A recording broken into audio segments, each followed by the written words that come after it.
कर दी आपने और अभी आप नजर नहीं आ रहे हैं। कहाँ आज की मुसलमान चुनेगा कि नहीं चुनेगा? शाम जितने लोग आपके स्टूडियो में बैठे हैं हिंदुत्व के नाम नहीं पता है, लेकिन मैं बंगाल में हूँ, इंडिया टीवी को में हूँ, चुनाव प्रचार अपना जुड़ा हुआ हूँ। धर्म लोकेशन बोलिए तो मैं भेज देता हूँ। निभाने पर बैरिस्टर असदुद्दीन ओवैसी पीजीए आके कैंपेन किए हैं के कोऑर्डिनेटर हिमाचल प्रदेश, में, सूती में, मालदा में, सुरजापुर में, AISSJ के कन्वीनर यहाँ शुरुआत करेंगे और भीम आर्मी सबका साथ सबका विश्वास एक खोखला वादा है। बंगाल में सिर्फ एक समुदाय क्रांतिकारी सेना और पूरी दुनिया ने देखा के पहली बार इलेक्शन कमीशन वोट बढ़ाने के लिए जागरूकता करता है, लेकिन इलेक्शन कमीशन वोट काट रहा है। मैं बस भारतीय जनता पार्टी और ममता बनर्जी से पूछना चाहता हूँ, गुजरात जल ममता जी इसी मोदी जी राष्ट्रीय उपाध्यक्ष का सलाम क्या कहता है? अनभिज्ञ, अनपढ़ और गुस्ताखे रसूल मुसलमान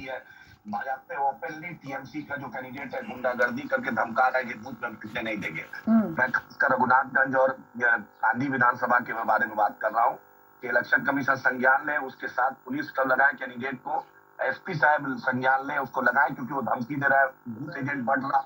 हमारे बूथ एजेंट को बैठने नहीं दिया रहा, धमका रहा है। टीएमसी की तो गुंडागर्दी है, ये एक सच्चाई है,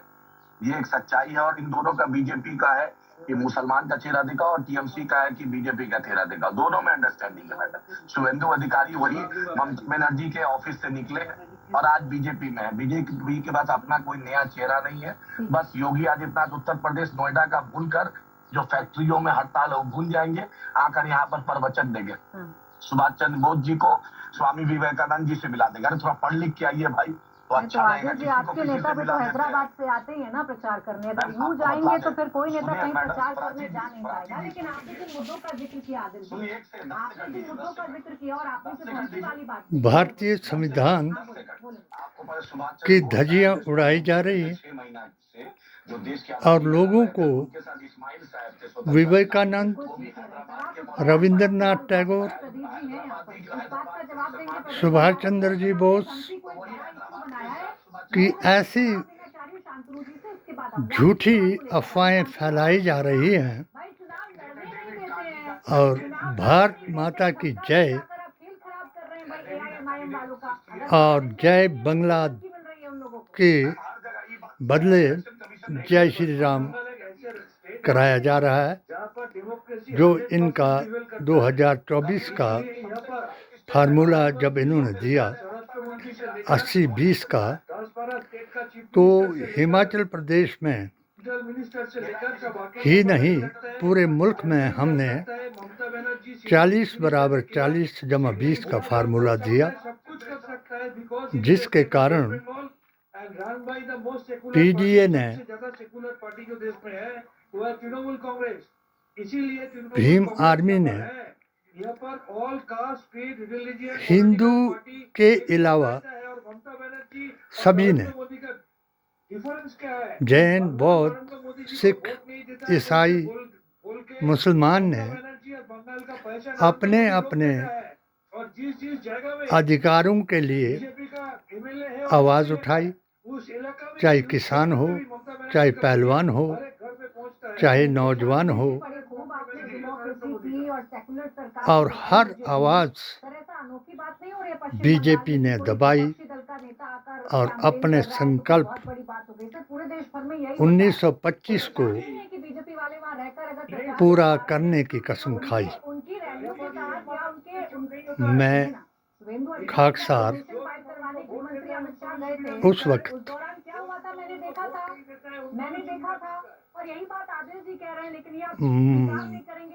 मोदी मिशन मुस्लिम मोर्चा हिमाचल प्रदेश का मुझे महामंत्री बनाया गया। अच्छे हिंदुओं ने मुझे अपना दोस्त बनाया और हिमाचल प्रदेश में सबसे पहले गांव माजरा में मुझसे एक जलसा कराया। कोई शक नहीं कि मैंने 3 साल के लिए मोदी मिशन को ज्वाइन किया,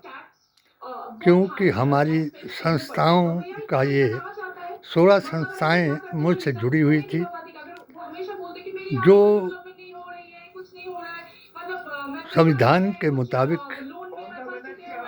समाज सेवा करती थी।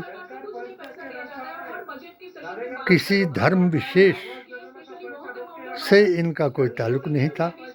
और ना किसी पार्टी से। इसलिए मैंने अपनी 16 संस्थाओं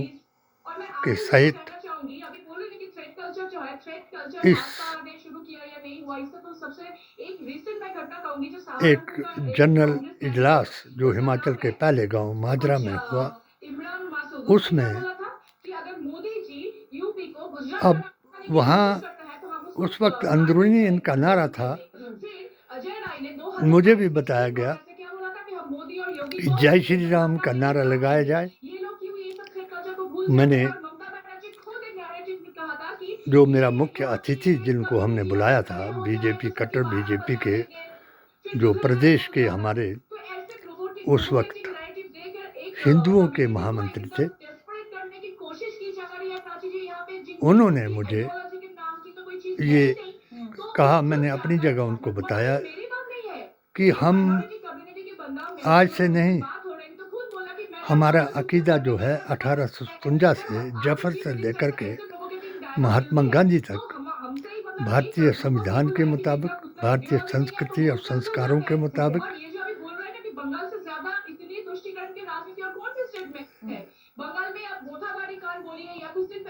पीरे तरीक़त वली हिंद का तरीका है। हम उससे बाहर नहीं जाएंगे। अगर आपको मंजूर है तो हम आपका आदर सत्कार करके इस अपनी जनसभा को कुरान से आरंभ करेंगे और नबी के फरमान से लोगों को बताएंगे कि 3 साल जो मोदी जी का अभियान है उसके साथ जुड़ जाओ और इन दोगले कांग्रेसियों को, दो मुँहे सांपों को और मुसलमानों में गुस्ताखे रसूल जमातों को, जिन्नावादियों को, उग्रवादियों को कुरान की आयतें बता बता करके इन्हें देशद्रोही साबित करो। और संविधान को तोड़ने वाला सबसे बड़ा देशद्रोही है। मगर जब 3 साल से भारी बहुमत से इनको जिताया गया, हिंदू मुसलमान सिख ईसाई सबके इनके साथ आया, मगर जब 3 गांव से इन्होंने नेहरू गांधी खानदान और मुसलमान को गद्दार बताया, अर्बन नक्सली बताया,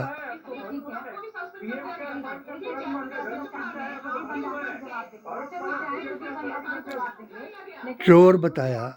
डाकू बताया, देशद्रोही बताया, संविधान को तोड़ने वाला बताया, तो हमें ये यकीन आया कि मोदी जी को भारत के हिंदुओं के अलावा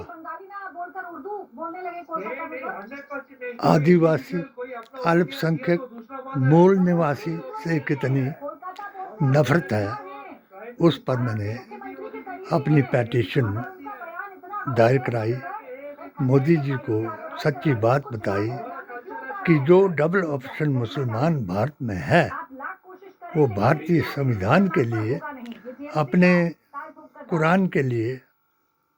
और अपने नबी के फरमान के लिए अपनी गर्दन उसी तरीके से कटा सकता है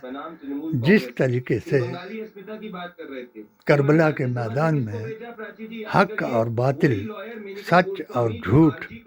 का फैसला करने के लिए कटाई, उसी तरीके आज ईरान ने भी अपनी गर्दनें कटाई, मगर अपनी गर्दन उस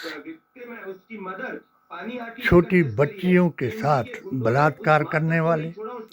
कई किस्म के अधर्म और अत्याचार करने वाले और हजरत ईसा अलैहिस्सलाम की अंजील के खिलाफ बयान देने वाले और उन यहूदियों से मिलकर के जिन्होंने अपने पैगंबर को भुलाया और हजरत ईसा को क्रूसीफाइड कराया, उनका साथ मिलकर के आज हमारा मुल्क भी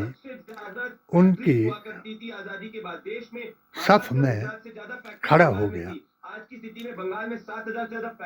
मगर जिस पाकिस्तान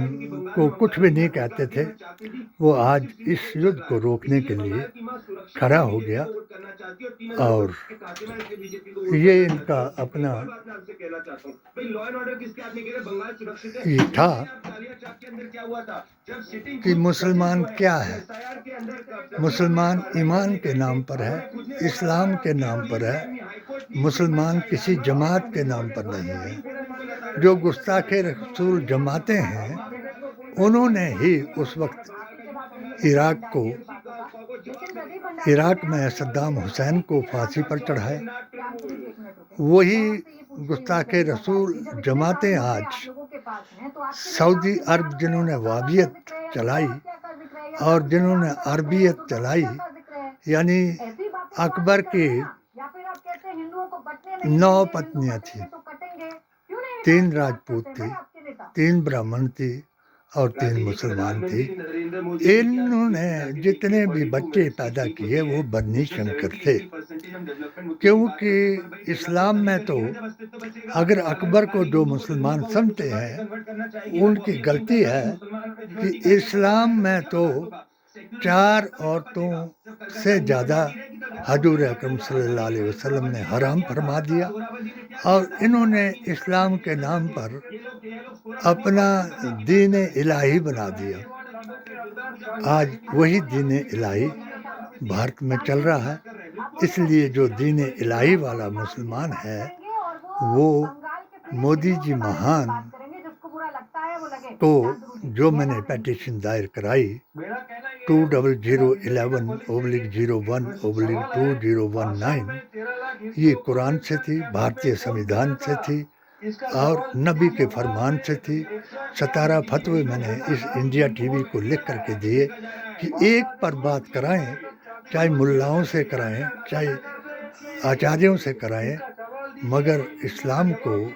इतना शर्मिंदा इनसे ना कराएं। मगर काश जो अकबरवादी हैं, जो मियां अकबर के हैं, जो इस दीन को जिन्होंने इख्तियार किया था, वही आज बीजेपी से मिलकर के हिंदू मुसलमान करा रहे हैं और आपस में हिंदू मुसलमानों को लड़ा रहे हैं और जिनमें सबसे बड़े ये मुख्यमंत्री यूपी, जिन्होंने बंगाल में आकर के क्या भाषण दिया। हमारे हेमंता विश्व शर्मा मुसलमानों के बारे में क्या कहा कि इनको इतना तंग करो कि ये तंग आ करके या धर्म वापसी करें, तिलक लगाएं,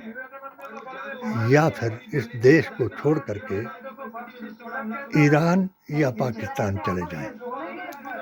आज पाकिस्तान भी इनके ऊपर छा गया कि वो इस युद्ध को रोकना चाहता है, मगर हमारे माननीय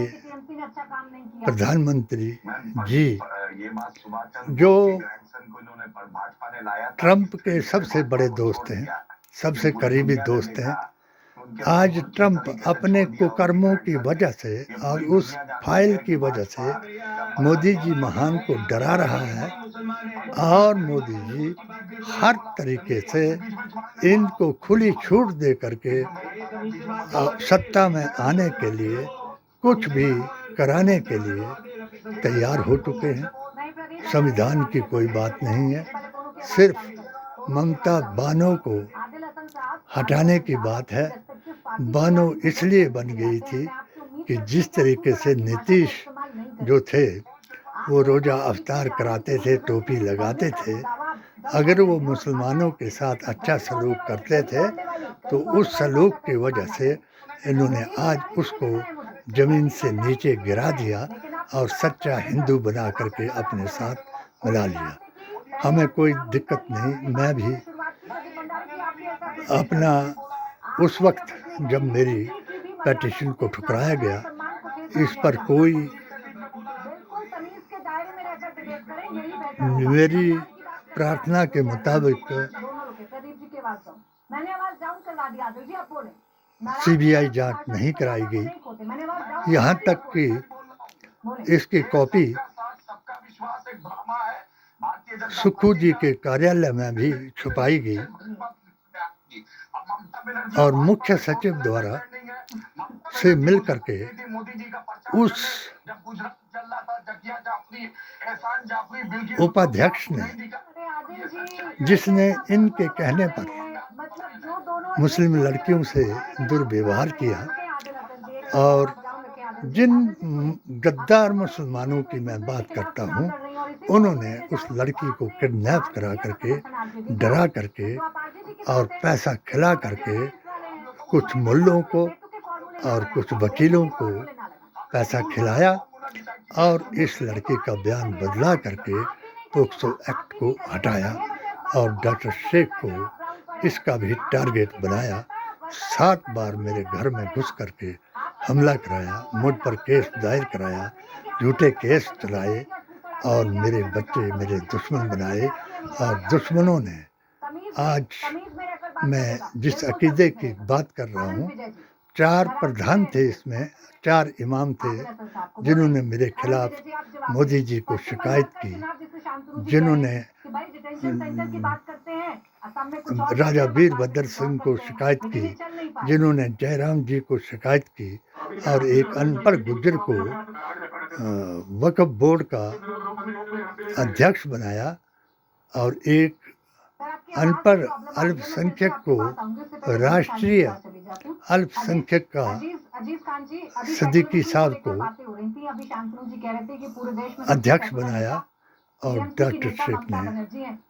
अपना धर्म वापसी को भी अपने फतवों के मुताबिक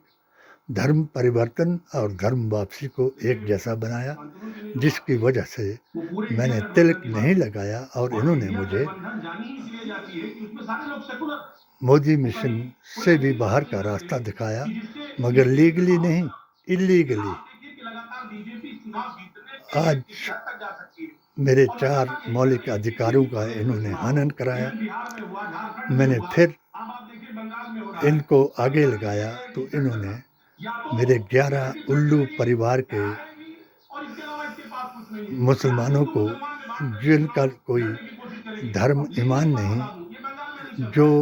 ना हिंदू है ना मुसलमान नहीं, जिनका कोई जमात नहीं, जात नहीं, सिर्फ नाम के मुसलमान हैं, सुल्ला कुल्ली हैं, राफजी हैं, नजदी हैं, वहाबी हैं और यजीदी हैं,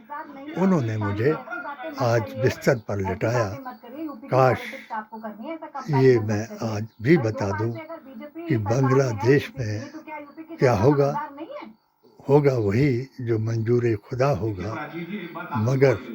हिंदू मुसलमान इतना आपस में जुदा होगा कि इसको दोबारा जोड़ा नहीं जाएगा।